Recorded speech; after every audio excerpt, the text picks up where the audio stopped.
Vokalis setia band Charly Van Houten mengalami kecelakaan di ruas tol Cipularang pada Sabtu 9 Juli sekira pukul 00.00 waktu Indonesia Barat. Kabar tersebut dibagikannya melalui unggahan di akun Instagram pribadinya @charly_setiaku.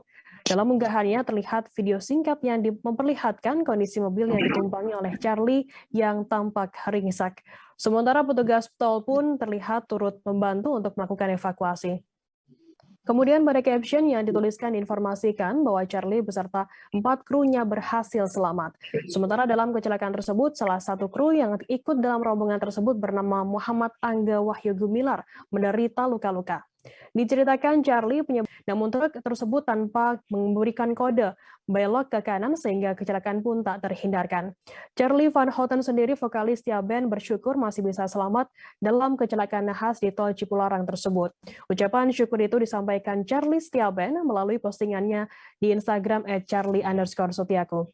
Di sisi lain, Charly dikabarkan mengalami luka kecil di bagian dagunya. Hal ini diungkapkan oleh istri Charly, Sinta Regina, di Instastory yang diunggah di akun Instagram.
Hai pemirsa Sri Popo TV, jangan lupa komen, like, dan subscribe, serta tonton terus berita-berita terupdate lainnya ya.